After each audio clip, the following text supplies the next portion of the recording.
Lumapit din sa kanya si Rebecca dahil parehong niligtas nila Luffy ang kanilang mga kaharian. Lumapit si Shirahoshi nang marinig na pinag-uusapan nila si Luffy. Ngunit ipinagbili ni Ryuboshi na wag nilang ipaparinig na pinag-uusapan ng isang pirata. Pero sinabi pa rin ng Mermaid Princess na may utang na loob siya kay Luffy. Dumating din doon si Sai na pinuno ng Haposoy Army. Nagpakita din sa kanya si Leo dahil secret bodyguard daw ito nila Rebecca. Nandoon din si Wapol kasama ang chicks nitong Reyna. Nagagalit si Vivi kaya tinukso-tukso pa siya ng dalawa. Dumating si Dalton na naging hari ng Sakura Kingdom. Kasama si Dr. Kureha na siyang nag-alaga at isa sa nagturo kay Chopper. Giit ni Sai na balak na nilang umalis bilang bodyguard ng Kano Kingdom. At nabalitaan niyang ang iba pang mga kasama ay naghahanda na rin. Maging si Orlumbus ay umalis sa serbisyo sa Standing Kingdom upang tuluyang maging underling ni Luffy. Nagkasundo sila Sai at Leo na magpalakas pa dahil siguradong mas malalakas ang makakalaban ni Luffy sa hinaharap. Samantala sa underwater prison sa Impel Down ay mag-isa lang si Doflamingo sa selda dahil sobrang mapanganib ito. At para na rin hindi nito masabi ang lihim ng Marijoy.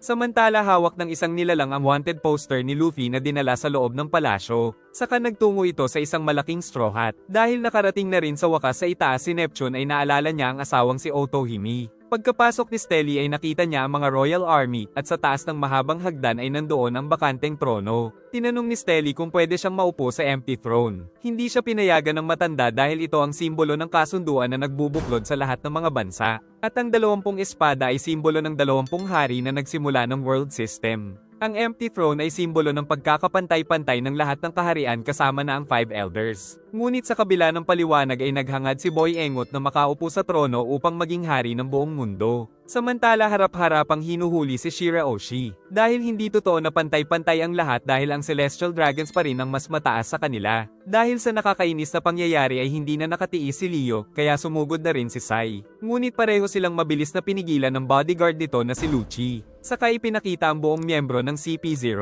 isang secret organization na direktang nagtatrabaho sa world government. Giit ni Lucci na dapat nilang ibigay sa Celestial Dragons ang anumang naisin ng mga ito. Nais din ni Vivi na ibalik si Shirahoshi. Pero si Neptune mismo ay ayaw na silang madamay pa. Dahil siya daw mismo ang tatapos sa mga ito saka sila babalik sa Atlantis. Napaiyak na lang si Neptune dahil ang pangarap ng kanyang asawa ay hindi matutupad. Pinag-utos ni Boy Uhog na patayin ni Lucci si King Neptune. Ngunit buo ang loob ni King Neptune sa kanyang gagawin, subalit bago ito ay pinalo ng napakalakas si Boy Uhog ng isa pang Celestial Dragon. Saka ito humingi ng tawad at nagpakilala kay King Neptune. Dahil ito pala ang Celestial Dragon na sumugod sa Fishman Island. At sa kabila ng masamang ugali ay iniligtas siya ni Queen Otohime. Dahil daw sa reyna ng Ryugu Kingdom ay naging isa na siyang desenteng tao. Saka pinag-utos na umalis doon ng Cypher Paul. Samantala sa Land of Wano ay umiinom si Kaido. Nang dumating ang tauhan dahil tumawag pala sa kanya si Big Mom para sabihin na patungo sa kanya ang Straw Hat. Giit ni Linlin na wag niya itong gagalawin dahil siya daw ang tatapos kay Luffy. Pero ayaw ni Kaido dahil malaki din ang kasalanan sa kanya ni Luffy sa pagwasak nito sa Smile Factory ni Doflamingo. Kalaunan ay ipinakita si Eustace Kid na nabihag pala nito. Sinabi ni Big Mom na hindi pakiusap ang sinabi niya kundi isang babala. Ngunit papatayin daw ni Kaido si Big Mom pag nagtungo ito sa Land of Wano. Samantala naririnig pala sa Navy HQ ang usapan nila. Nagtanong si Kizaru kung pwede niyang hawakan ng kaso. Ngunit nag-iingat din daw si Akaino sa mga samurai doon. Nang malaman ni Garp ang balita ay natawa pa ito. Nagtanong si Vice Admiral Gian kung pababayaan na lang ba nila ito.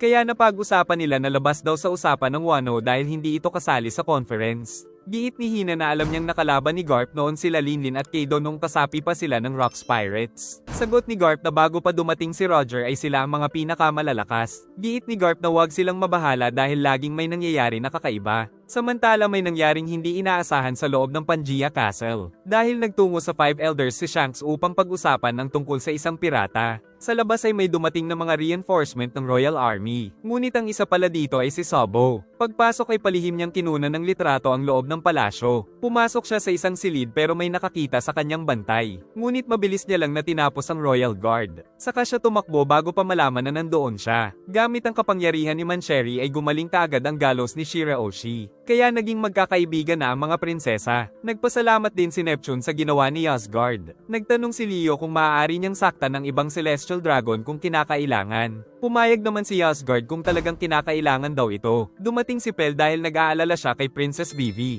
Giit nitong nakikipag-usap daw ang kanyang ama kay Fujitora, pati na rin kay King Rico ng Dressrosa. Sa labas ay dumating na rin ang mga uwak, habang si Sobo ay nasa loob pa rin ng palasyo. Ngunit nakita siya ng dalawa kaya tumalon siya sa bintana. Pero ang totoo ay nasa kisame lang pala siya. Saka bumaba at mabilis na tinapos ang dalawa. Sunod ay binutis niya ang isang pader gamit ang lakas. Saka siya tumalon at sumakay sa malaking uwak. Samantala si Queen Connie ng Sorbet Kingdom ay nais magtungo sa loob ng gate. Samantala si Boy Pangit ay umiiyak pa rin dahil sa ginawa sa kanya ni Asgard. Binuksan nila ang gate para makapasok ito habang sa loob ay nag-aabang si Sobo. Dumating ng tatay nito na si Roswald para tignan ang anak. Samantala si Queen Connie ay nakapasok na sa gate. Nagulat si Charlos nang makita na ang sinasakyan ng kanyang ama ay si Bartholomew Kuma. Nag-alala si Sobo dahil dati itong kasapi ng Revolutionary Army. Naiinis din ang binata dahil ginagawa palang libangan ng Celestial Dragon ang pananakit dito. Sa sobrang inis ay nais niyang patayin ang mga ito pero pinigilan siya ni Carasso tapos kinuha sila ni Morley mula sa lupa. Si Queen Connie ay nag-transform dahil siya pala si Jewelry Bunny. At galit na galit din ito sa ginawa nila kay Kuma. Galit na galit din si Sobo dahil sa kanyang nakita. Dahil ito pala talaga ang pakay nilang iligtas mula doon. Giit ni Lindbergh na ginawa nilang example si Kuma upang walang maglakas ng loob na lumaban sa Celestial Dragon. Giit ng kanilang chief na ililigtas nila ito kahit pa ikamatay nila. Umuwi na rin sila Roswald sakay ng mga alipin nito. Kaya sa ilalim ay nagsimulang magplano ang apat. Nais itong mailigtas ni Sobo kahit anong mangyari. Dahil ito ang tumulong sa Straw Hat upang makatakas sila sa mga admiral. Kaya naman nakaligtas ang mga ito at nagkaroon ng pagkakataon na makapagsanay. Dahil dito ay nagkasundo ang apat na gawin ang lahat mailigtas lang si Kuma. Samantala si Luffy ay tuwang-tuwa pa rin dahil napakalaki na ng kanyang bounty. Kalaunan ay dumating ang balita na nagsasabing magsisimula na daw ang conference. Samantala sa palasyo ay pumasok na ang napakaraming mga hari at reyna sa buong mundo. At umupo silang lahat sa napakahabang mesa para sa world meeting. Habang naghihintay ay napag-usapan nila ang laging laman ng balita na si Straw Hat Luffy. Ang chairman para sa conference ngayon ay si King Hamburger kaya natuwa ang mga kasama. At sa bilog na mesa na kinauupuan nila ay magdedebate ang lahat sa magiging desisyon nila sa pamamalakad sa mundo. Samantala pinag-uusapan ng 5 elders ang request ni King Cobra ng Alabasta na magpakita din daw sila sa conference. Giit nilang maituturing din na traidor si Cobra pero wala daw pinagkaiba sila Big Mom at Kaido. Kaya para gawing balanse ulit ang kapangyarihan sa mundo ay kailangan nilang linisin ang mga ito. Dumating na kay Imo ang report na nagsimula na ang conference saka pinakita ang 3 litrato kung saan winasak nito ang larawan nila Shirahoshi, Luffy at Blackbeard. At hawak din nito ang litrato ni Vivi. Pumasok ang 5 elders sa harapan ng trono at lumuhad kay Imo. Dahil ang totoo ay si Imo pala ang nakaupo sa pinakamataas na trono na sinasabi nilang bakante. Saka tinanong ng mga elder kung sino ang nais ipatumba sa kanila ni Imo.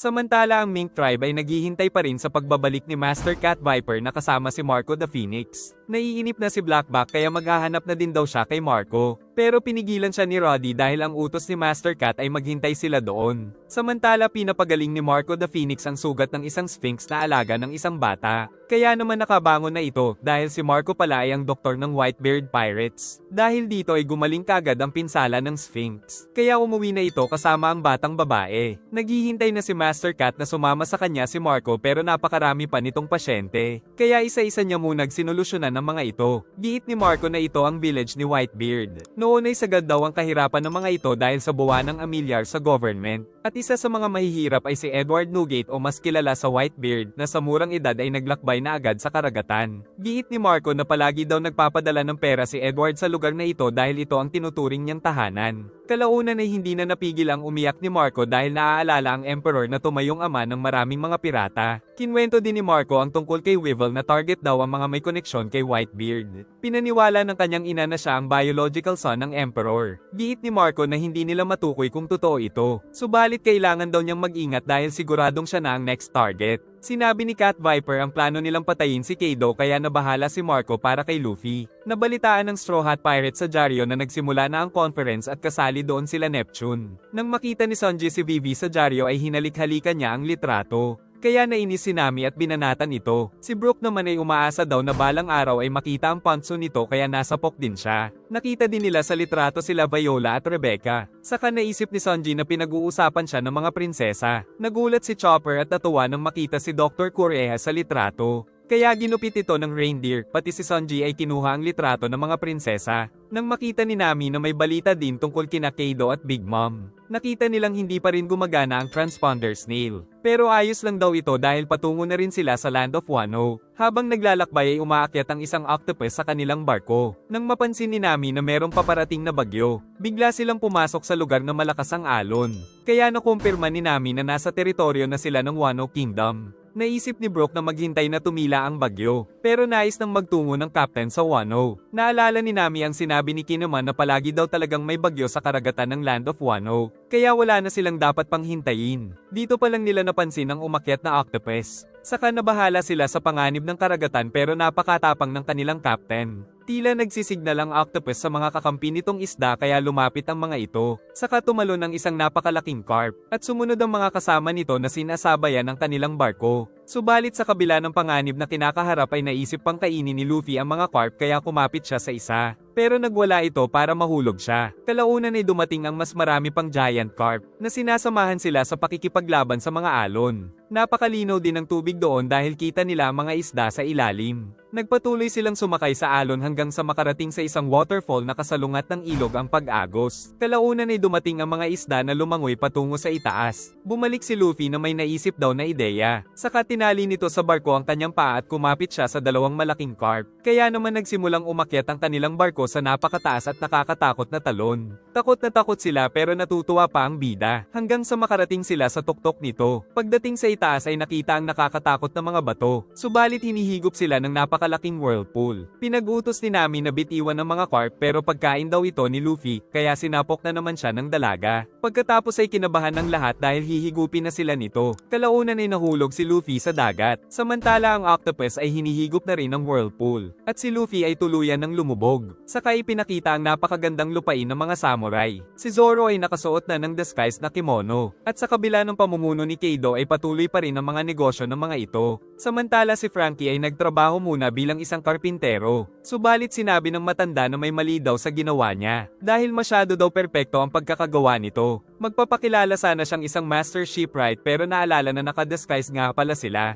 Samantala si Usopp ay nagpanggap naman na isang merchant, kaya ginagamit niya ang galing sa pambubudol para makabenta ng mga produkto. Samantala sinasanay ng isang matanda ang isang geisha, na walang iba kundi si Robin. Si Zoro naman ay nagpanggap na Ronin o isang lone samurai. Nagtungo ito sa magandang spot para mag-inom, nang makita niyang may pinatay na isang tao. Nang dumaan ito sa kanyang harapan ay sinabi niyang amoy dugo ito. Subalit nang dumating ang otoridad ay tumakbo na ang lalaki. At pagdating ng mga ito ay siya ang napagbintangan na slasher. Walang balak sumuko ang binata sa kasalanang hindi niya ginawa. Ngunit naalala niya ang sinabi ni Kinemon na huwag silang gagawa ng gulo upang hindi makarating kay Kaido na nandoon sila. Kaya nagpaaresto na lang siya ng mapayapa. Samantala ang tunay na slasher ay ang magistrate pala. Tapos nakita niya pa na si Zoro ang nahuli. Kalaunan ay ipinamalita na nahuli na daw ang slasher. Narinig ito ni Usopp kaya nanghingi siya ng papel. Pero nagulat nang makita si Zoro. Kaya naman kasama ang iba pang mga samurai ay kailangang magpakamatay ni Zoro. Natutuwa ang magistrate dahil sa espada ni Zoro na syusoy na pagmamayari ni Ryuma. Giit ni Zoro na walang magandang handle ang sandatang binigay sa kanya. Kaya sinabi ng bantay na gagamitin niya lang naman ito para magpakamatay.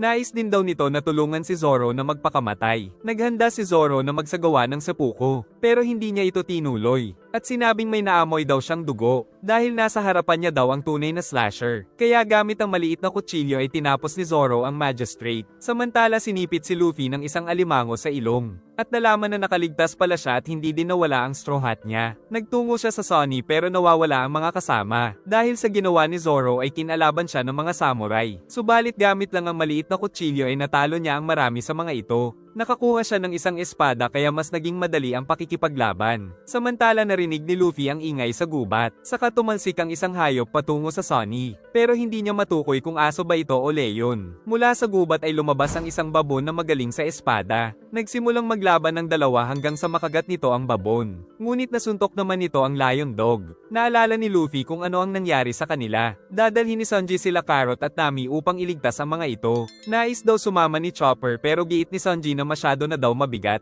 Kaya umiyak ng umiyak ang reindeer, saka sinabi ng cook na nagbibiro lang siya. Ngunit pati si Brook ay nais din sumama dahil hindi daw siya nakakatakbo sa dagat tuwing may bagyo. Pinalobo ni Luffy ang katawan para tumalbog ang mga kasama. Saka kumapit ang bida sa poste upang iwan na rin ang Sunny pero kumapit ang octopus sa kanya. Dahil dito ay nalunod ang ating bida. Pero ngayon ay nagtataka siya kung paano nakaligtas. Saka nalaman na nawawala ang Viv record. Si Zoro ay napakalala na ng kaso pero wala namang makatalo sa kanya. Saka kinuha ang mga espada para gumamit ng three sword style. Pero sumugod pa rin ang mga ito kaya gumamit ang binata ng napakalakas na Dragon Twister technique. Pagkatapos ay walang natira sa lugar. Samantala isang bata ang banihag ng mga tauhan ni Kaido. Dahil sinabi pala nitong lagot sila sa Kozuki clan kaya naman paparusahan daw nila ang bata. Alaga pala nila ang babon. At ang lion dog alaga naman ng bata. Nag-report din ng mga ito na may nakita silang isang barko. Sa kabalak nilang hulihin si Luffy para gawing alipin. Pero hindi niya matamaan ang ating bida. Saka nito sinapok sa pagmumukha ang lalaki. Pinagbabaril din siya ng isa pa kaya sinipa ito ng ating bida kaya naman nakatakas na rin ang bata. Pinag-utos ng lalaki na hulihin ni Babon si Luffy. Kaya lumapit ito para tapusin siya pero gamit ang Conqueror's Haki ng bida ay naging mabait ito sa kanya. Pati ang dog lion ay napaamo niya na rin. Inis na inis ang lalaki kaya aatake ito ulit pero pinalo siya sa ulo ng batang babae. Hinabol nito ang bata kaya sinuntok ng ating bida. At sinabi ng batang si Otama na sumusuko na daw siya. Giit ni Luffy na hindi niya ito sasaktan. Saka sumayaw ito at kinuha ang isang bilog sa kanyang pisngi. Binigay niya ito sa Babon dahil pagkain pala ito. Nagulat si Frankie na mabalitaan na three-sword user ang slasher. At napag-alaman na pinatay din ito ang magistrate. Nainis sa kanila ang boss dahil kailangan na daw nilang magtrabaho. Samantala nakita ni Robin ang balita tungkol kay Zoro na isa ng wanted na kriminal doon.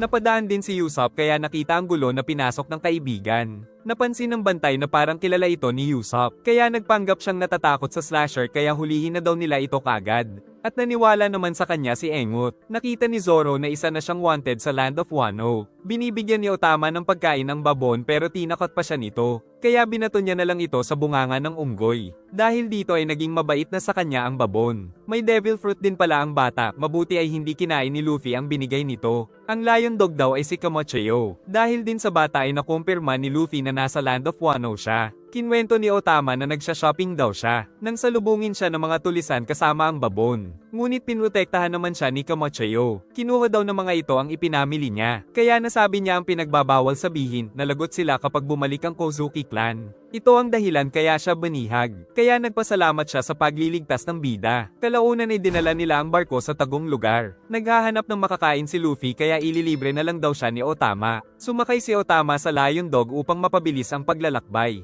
Ang babon na binigyan ng bata ng pangalan na Hihimaru ay ang sinakyan ni Luffy. Sinabi ng bata na ang kasama niya lang ay ang master niya. Dahil balang araw ay magiging isa siyang magaling na ninja. May mga malalaking factory sa lugar pero napakalinaw pa rin ng tubig.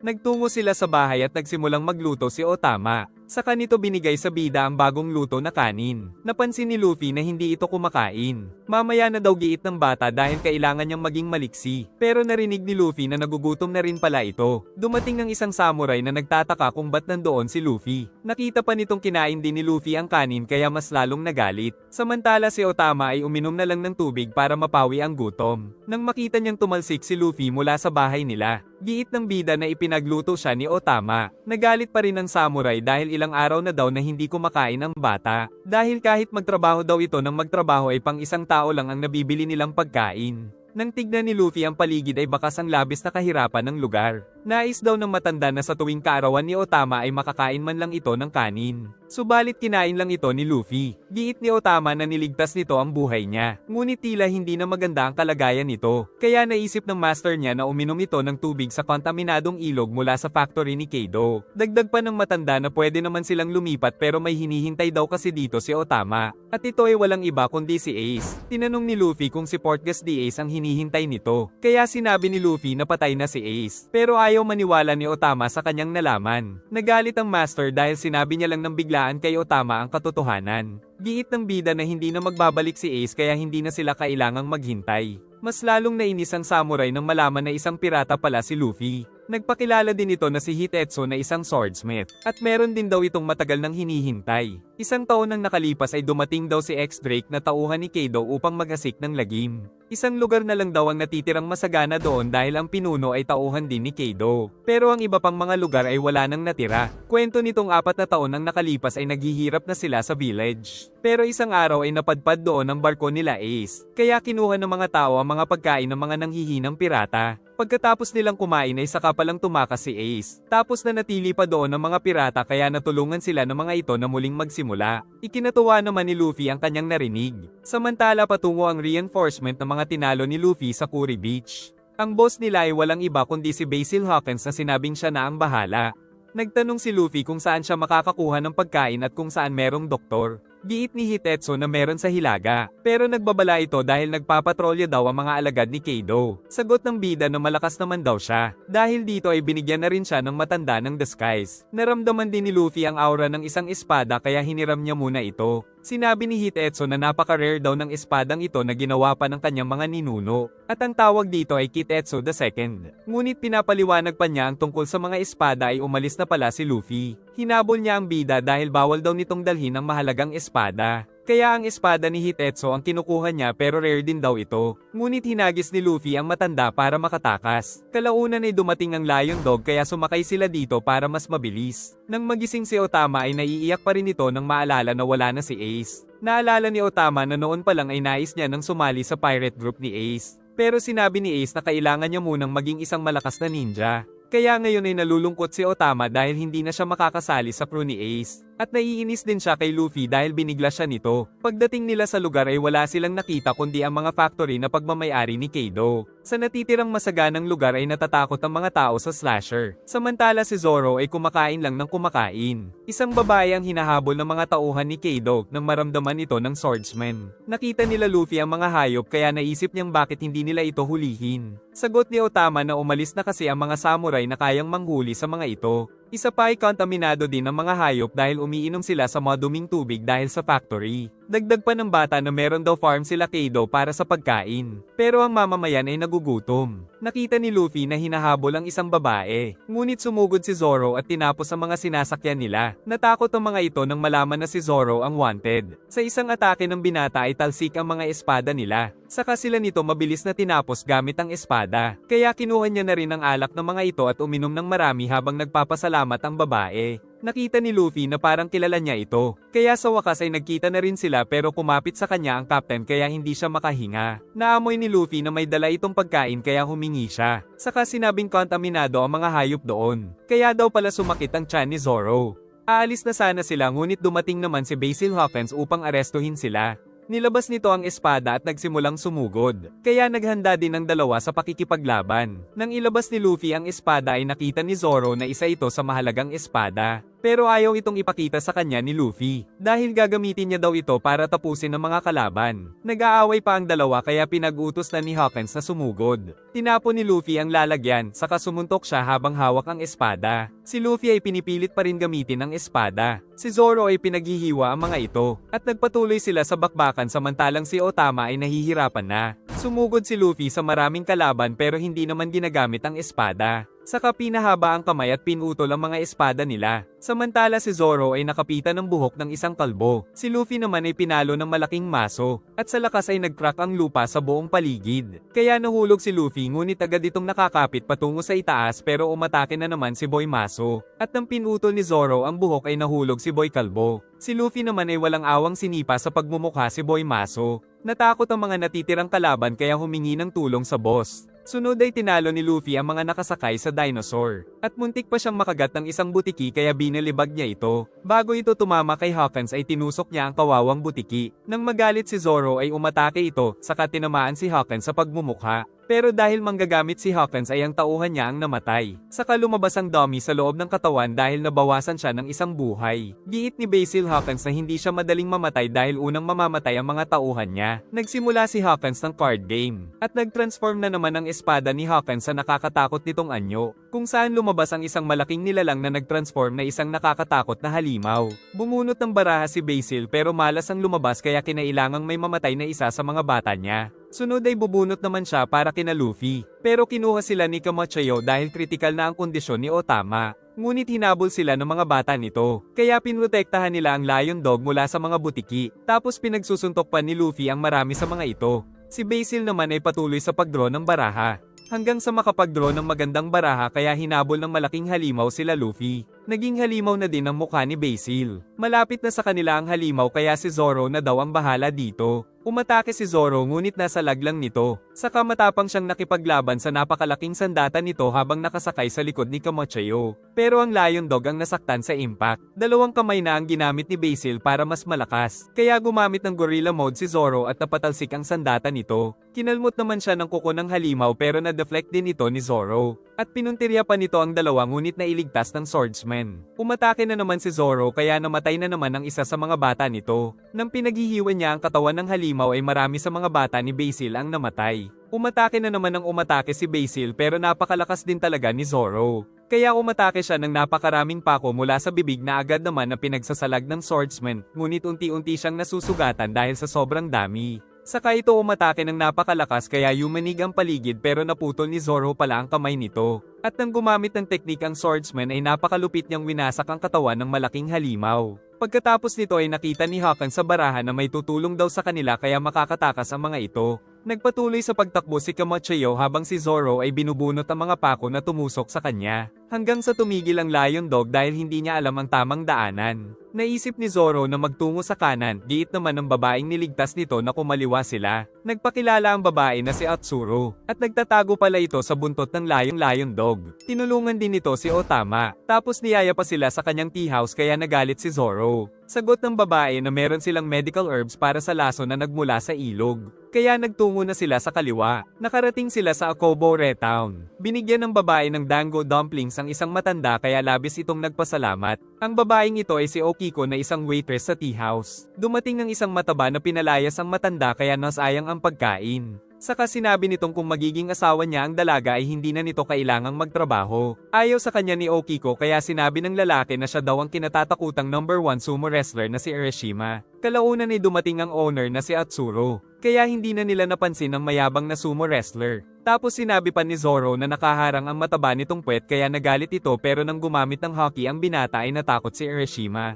Nagsimula silang asikasuhin si Otama. Nakita na rin ng Heart Pirates na nandoon na sila Luffy. Kaya ipinaalam na nila ito sa captain nilang si Lo. Samantala sa kuta ni Kaido ay patuloy ang pag-inom nito habang naghihintay. Nakikipaglaban pa rin si Otama para sa kanyang buhay. Saka pinilit ni Luffy na ipainom dito ang mapait na gamot. Si Zoro naman ay pinilit na gamutin ng dalaga. Kalaunan ay naging maayos na ang kalagayan ng bata dahil sa gamot. Si Kamochayo ay natuwa din dahil magaling na si Otama. Nang pakiramdaman ng kanyang tiyan ay maayos na daw siya. Pero nagugutom na naman siya kaya iinom na naman daw ng tubig sa ilog. Kaya pinigilan siya ng babae dahil magkakasakit na naman ito. Nagpasalamat si Okiko dahil pinaalis nila ang sumo wrestler na manyak. Di mapakali si Otama nang makita ang napakasarap na pagkain. Pero ayaw niya itong tanggapin dahil wala daw siyang pera. Sagot ng babae na libre daw ito. Pero ayaw pa rin tanggapin ng bata dahil alam niyang nagugutom din sila doon. Kaya nainis si Atsuro at sinabing itatapon niya ito kung hindi kakainin. Di makapaniwala si Otama na binigyan siya ng masarap na pagkain. Kaya sinabi ni Atsuro na regalo niya daw ito sa kanyang kaarawan. Tinikman na ng bata ang masarap na pagkain kaya napaiyak dahil ngayon lang siya nakakain nito. Napaiyak na lang din si Atsuro dahil napakahirap ng nararanasan ni Otama. Samantala naiinis na talaga si Luffy dahil marami ang napeperwisyo dahil sa mga factory ni Kaido. Tinanong ng babae ang pangalan nila. Nagpanggap ang swordsman na si Zorojuro. Pero sasabihin ni Luffy ang totoong pangalan kaya pinigilan ni Zoro. At sinabi nito na ang pangalan ng kasama ay Luffy Taro. Napansin ni Atsuro na mula sila sa labas ng Wano pero hindi naman daw niya ipagkakalat. Nalaman pa nila na ang mga pagkain doon ay mga tira-tira lang mula sa town officials. Saka itinuro ang kinalalagyan noon ng palasyo ni Oden. Ang farm daw na pinakikinabangan ngayon ni Kaido ay ginawa talaga ni Oden para sa mamamayan ng Wano. At hindi niya alam na narinig siya ng isang tauhan ni Kaido. Kaya naghanda ito ng palaso. At sa pag-atake nito ay kaagad namang nailigtas ni Zoro ang babae. Giit ng lalaki na narinig niya kasing nagsalita ito ng masama laban sa Shogun. Dahil meron pala siyang kakayahan ng paniki kaya napakatalas ng pandinig. Nagpatuloy pa ito sa pag-atake sa dalawa pero lahat ay napipigilan ni Zoro. Kaya gumamit siya ng hockey sa kanyang mga palaso pero gumamit din ng hockey si Zoro para pigilan ang mga ito. Si Luffy ay hindi rin matamaan ng mga palaso. Saka pinagsusuntok niya gamit ang armament hockey. Nagpatuloy ito sa pagpapaulan ng bala kaya gumamit na si Zoro ng teknik para pigilan ang mga ito. Di makapaniwala ang kalaban sa kanyang nakita. Saka nakilala na ang kaharap ay ang wanted na one-eyed Ronin. Kaya naman ang walang laban na si Otama na lang ang kinuha ng isang mabilis na runner. Kinuha ng mga kalaban si Otama kaya agad na hinabol nila Luffy. Pero pinipigilan sila ng taong paniki gamit ang mga palaso nito. Sinalag ni Zoro ang maraming palaso. Nais din tumulong ni Okiko pero dahil sobrang bilis ng kalaban ay sumakay siya sa Lion Dog. Pinahaba ng bida ang kamay at kumapit kay Kamocheo upang makasakay din sila ni Zoro. Ngunit dumating na naman si Batman at inatake sila hanggang sa mapinsala ang Lion Dog at tuluyang makatakas si Gazelman. Kaya tumalon si Luffy patungo kay Batman pero nasalag nito ang malakas niyang suntok saka tuluyan itong tumakas. Nilabas ni Okiko ang notebook at sinabing ang mga namumuno sa lugar ay sina Hawkins, Hold'em, at Speed. At meron din silang malalakas na mga tauhan. Nagtanong si Zoro kung sino talaga ang babae. Kaya nagpakilala itong isa daw siyang samurai. Tumawag si Gazelle sa boss nito kaya dinala ang bata patungo sa base. Kasalukuyang nagaganap ang sumo wrestling. Samantala si Urashima ay naiinis kay Zoro. Pero aasawahin niya pa din daw si Okiko dahil type niya ito. Giit ni Mouseman na pwede naman siyang gumawa ng kahit na ano upang mapilit ang dalaga na pakasalan siya. Dahil dito ay nagka-idea ang mataba. Nagtanong ang may-ari ng shop kung ayaw ba nito ng pagkain. Ngunit nang makita ni Urashima ang alagang raccoon dog ay pinapaluto niya ito. Samantala pinakita nila si Otama sa boss nilang si Hold'em. Takot na takot ang bata dahil kakaiba ang nilalang pero hindi daw siya iiyak. Ngunit naiinis ito dahil naririnig nilang hinihingal ng malakas si Gazelle. At nakita na ang tiyan lang pala nito ang lion. Kung saan parang engot ito dahil inaaway niya ang lion sa kanyang tiyan. Nagalit ang lion kaya kinoryente nito ang kanyang itlog. Pero kalaunan ay nasaktan din ng lion dahil iisa lang sila ng katawan. Nagtatanong si Hold'em kung paano napaamon ni Otama ang mabangis na babon. Nang maalala ng bata ang bilin ng kanyang master ay nagsinungaling pa ito. Pero hindi naniwala ang pinuno sa kanya. At nagpakuha ito ng pang-ipit para pilitin siya kaya takot na takot ang bata. Sila Luffy naman ay sumugod sa kanilang base pero maraming nagbabantay. Nakita ni Beppo ang gagawin nila Luffy kaya agad na sinabi kay Law na sinabing kailangang pigilan sila Luffy. Samantala si Otama ay malapit ng sakta ni Hold'em para umamin. Isinigaw ni Luffy na ililigtas nila si Otama. Pero kinabahan si Okiko dahil makukuha nila ang atensyon ng mga malalakas na tulisan. Pero ginamit ni Luffy ang Conqueror's Haki kaya nakatulog ang mga ito. Giit ni Okiko na hindi sasagot ang mga tao kahit magtanong sila dahil sa impluwensya ni Orochi. Kwento ni Okiko na noon ay maraming sibilyan doon. Pero dahil sa mga tauhan ni Orochi ay mga negosyante na lang ang natira sa bayan ng Bakura. Dahil sa lakas ng kalaban ay tumalsik ang isang sumo wrestler ngunit pinigilan ito ni Luffy. Ang may gawa pala nito ay si Urashima, na sinabing wala daw siyang pake kahit pagtulungan siya. Nagtulong ang dalawang lalaki ngunit sinampal lang niya ang isa. Ang isa naman ay sinakal at tinapon. Dahil dito ay si Urashima na naman ang kampiyon. May nakita na naman silang tumatalsik na mga wrestler kaya na-excite si Luffy. Dahil kay Urashima ay marami na ang mga wrestler na nabalian ng buto pero hindi pa rin ito natatalo. Meron pang 3 bagong challenger. Dumating sila Luffy para mapanood ito. Pero sa isang palo ay lipad ang 3 sa ere. Natuwa ang sumo wrestler nang makita doon si Okiko. Ngunit halata naman na ayaw sa kanya ng dalaga. Sinubukan ni Luffy na magtanong kung nakita nila si Otama. Pero hindi sila pinapansin ng mga tao. Pinag-utos ni Urashima na dalhin sa kanya si Okiko. Kaya binanatan ni Luffy ang dalawa sa mga ito. Si Zoro ay tinalo din ng maraming sumo wrestler. Gagamitin sana ni Zoro ang espada pero sinabi nito na aatakihin ba niya ang walang sandatang kalaban. Kaya hindi niya tinuloy at nakuha ng mga ito ang babae. Sumugod pa ang isa kay Luffy ngunit madali niya lang na tinalo. Humingi naman ng tawad si Zoro dahil naloko siya. Pero alam niya daw na hindi ordinaryong babae si Okiko. Ayaw lumapit ng dalaga kay Urashima kaya nagagalit sa kanya ang mga tao. Pero sinabi ni Urashima na para sa kanilang mga samurai ay mababang uri ng nilalang lang din sila kaya natahimik ang mga ito. Saka lumapit na ang manyak sa dalaga. Kaya umiwas ito at pinutol ang kanyang buhok. Nagulat ang mga tao sa kanilang nasaksihan. Natatakot ang mga tao pero pumalakpak pa si Luffy. Dahil sa nangyari ay na broken hearted ang kawawang sumo wrestler. Kaya halos maging gorilla ito dahil sa galit. Saka ito naghanda na tapusin ang dalaga na nagmamakaawa. Pero sinabi pa ni Okiko na alam niyang nananakit talaga ito ng babae kaya lalo itong nagalit at inatake siya ng napakalakas. Ngunit dumating si Luffy at tinumbasan ng kanyang malaking kamay na ikinagulat ng mga tao. At dahil sa lakas ay yumayanig ang paligid. Hanggang sa ma-out of balance ang dalawa kaya pinilit nilang hindi mahulog sa ring. Saka natuwa ang mga tao sa magandang labanan. Nais daw patayin ni Urashima si Okiko dahil pinahiya siya nito. Sagot ng bida na kung matatalo daw siya nito. Dahil dito ay naglaban ng dalawa ng sumo. Pero hindi nito matamaan si Luffy. Kaya mas bumilis ang atake ni Urashima pero hindi niya pa rin matamaan ang bida. Sunod ay sinalag niya ang atake nito, saka nakipagsabayan ng atake. Tapos sinubukan niyang buhatin ito pero kinuha siya at itinapon, ngunit kumapit sa kanya ang bida para makabalik. Kaya mas tumindi ang mga atake ng wrestler sa kanya. Nakarating kay Hold'em ang balita pero wala daw siyang pake dahil abala siya kay Otama. Dahil binanggit ng bata ang Kozuki clan ay dapat daw itong maparusahan. Giit ni Urashima na dapat daw mamatay si Okiko dahil tumangging asawahin ng katulad niyang samurai class. Sinabi ng bida na gawin niya ang gusto kung mananalo siya. Kaya umatake ng napakalakas ang wrestler pero pinigilan lang ito ni Luffy gamit ang haki. Saka pinahaba niya ng husto ang kamay at naghandang umatake. Samantala pinipilit naman si Otama na gamitin ang kakayahan. Pinalaki ng bida ang kanyang kamay. Saka walang awang sinampal ang mayabang na sumo wrestler na tumalsik sa labas ng ring patungo sa mga kabahayan hanggang sa tumama siya kay Hold'em kaya plakda ang dalawa. Nakaligtas si Otama dahil sa nangyari, at gulat na gulat naman ang mga tao sa nakita. Nang umakyat si Zoro ay natakot ang mga tao dahil wanted siya. Samantala si Beppo ay nahihirapan kaya nag-scan si Lo at nalaman na kumain ito ng kontaminadong isda sa ilog. Dahil dito ay hindi nila napuntahan sila Luffy. Si Luffy naman ay sinabing dalhin sa kanya ang boss. Natakot ang mga tao sa sinabi ng bida. Saka nakarating na rin kay Basil Hawkins ang balita. Nagalit ang mga tulisan kaya sumugod ang mga ito. Pero pinagsusuntok lang sila ng bida habang hawak ang espada. Kay Zoro ay basic lang ang mga ito.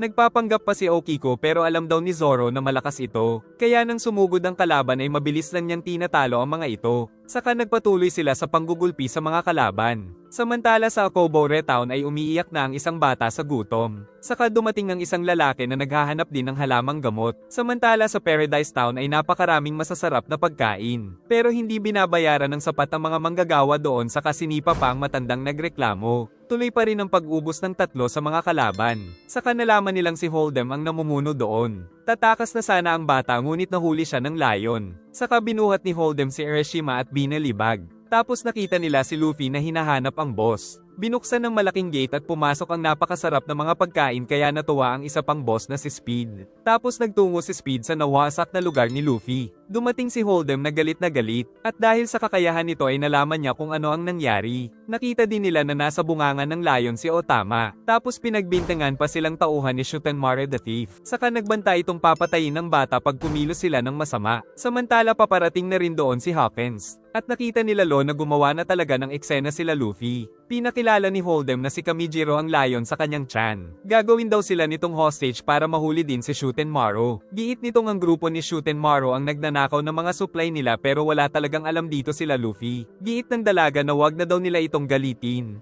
Pero ang tunay daw na kinatatakutan ng mga tao ay ang kanang kamay ni Kaido na si Jack the Drought. Naalala nila Luffy na si Jack ang nangwasak sa Zou Island. Pero sa huli ay pinatalsik lang ito ng giant elephant. Ngunit sinabi ni Okiko na buhay pa ito dahil nandito si Jack ilang araw pa lang ang nakalipas. Dagdag pa ng dalaga na kapag nakarating ito kay Jack ay siguradong madadamay ang buong bayan. Kalaunan ay dumating doon si Speed na maraming dalang pagkain kaya natakam si Luffy. At nagalit din siya dahil walang makain ng ibang tao. Kaya nagplano ang dalawa na kunin ang pagkain at tumakas. Samantala nakarating na rin si Hawkins. Ngunit hinarang na siya ni Lo. Sumugod ang mga tauhan ni Hold'em. Pero sa isang atake ay natalo ni Zoro ang mga ito. Saka pinag-utos nitong kainin na ng layon si Otama kaya mabilis itong sinuntok ng ating bida saka kinuha ang bata. Si Zoro ay pinuntahan ng mga pagkain. Kaya umatake si Speed pero walang kwenta ang mga palaso niya. Saka pinatalsik ni Zoro ang mga ito. Galit na umatake si Hold'em gamit ang espada nitong humahaba. Samantala nahuli naman si Okiko. Si Zoro ay patuloy ang pakikipaglaban sa napakaraming mga samurai. Ngunit sinabi ni Zoro na hindi siya tutulong saka umatake sa mga kalaban. Dahil dito ay lumaban na lang si Okiko at tinalo ang lalaki. Saka nakipaglaban pa ito sa maraming samurai. Nagpatuloy sa pag-atake si Speed ng mga palaso ngunit nagagawang masalag ng dalawa. Sa pagsugod ni Okiko ay ubos ang mga tauhan ni Speed. Si Zoro naman ay umakyat sa cart. Sa kanila kinuha ang kariton na puno ng mga pagkain. Samantala si Luffy ay tumakas na rin mula kay Hold'em. Napansin pa ng bida ang pisngi nito, kaya nagalit siya at naghandang umatake pero tinira siya ng apoy ng layon. Ngunit nagpatuloy sa pag-atake ang bida gamit ang Red Hawk sa kawawang Hold'em. At bago mahulog si Otama ay kinuha niya ito, saka sila magkasamang tumakbo. Samantala patuloy sa pagtakas sila Zoro dala ang mga pagkain. Pinigilan din ng maraming tulisan sila Luffy, ngunit walang binatbat ang mga ito sa kanya hanggang sa maubos niya lahat. Saka siya tumalon at sinipa ang isa. Nang makakita ng kabayo ay sumakay at niyakap pa ito, pero si Speed pala ang kabayong nasakiyan niya. Kaya nagpalabas ng Kibi Dango si Otama at pinakain sa utu-utong kabayo. Dahil dito ay dadalhin na daw sila ni Speed kung saan nila gusto. Pero nagagalit ito kay Luffy dahil si Otama ang master niya. Saka naaalala ni Otama si Ace dahil sa ginawang atake ni Luffy.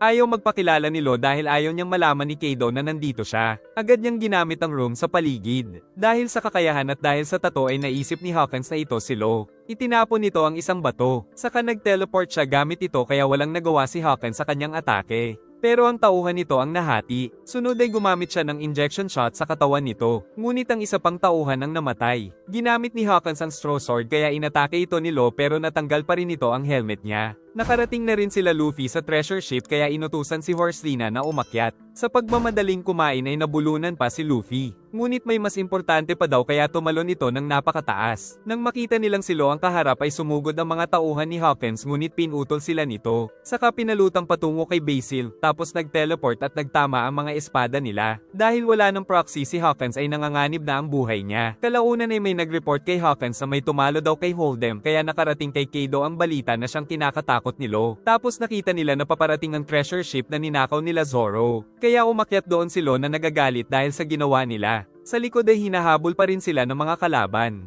Si Otama naman ay pinakain si Horse Lina ng karot. Nagagalit si Lo dahil kinuha nila ang atensyon ni Jack. Tapos nagtataka din si Lo kung bakit nandoon ang isang headliner ni Kaido. Ang tinutukoy pala ni Luffy na importanteng bagay ay ang malaking paliguan kaya kinuha niya rin ito at tumalon-talon sa bubungan. Samantala sa bayan ng Akobore ay nagugumtam pa rin ang mga tao. Nang makita nila ang paparating na treasure ship kaya natuwa ang mga ito. Pagdating ay tila mga bayani sila para sa mga tao na tuwang-tuwang pinaghatian ng mga pagkain. Ngunit dumating na rin ang mga kalaban. Kalaunan ay dumating na rin si Luffy dala ang malaking paliguan kaya napisat ang mga ito. At sinabi ng bida na malinis ito kaya pwede nilang inumin. Labis na tuwa ang naramdaman ng mga tao dahil sa ginawa nila Luffy. Pagbaba ay nakita niyang nandoon na si Lo na nag-aalala sa ginawa nila. Saka binigay ni Luffy ang isang mansanas sa bata at sinabing ito ang mga kapalit ng pagpapakain sa kanya. Gayunpaman ay nanghihingi pa rin siya ng karne. Samantala labis ang pinsala na nagawa ng ating mga bida sa syudad kaya nag-report na rin si Hawkins. Magkakasundo naman na naghati-hati ang mga tao sa mga resources na binigay ng bida.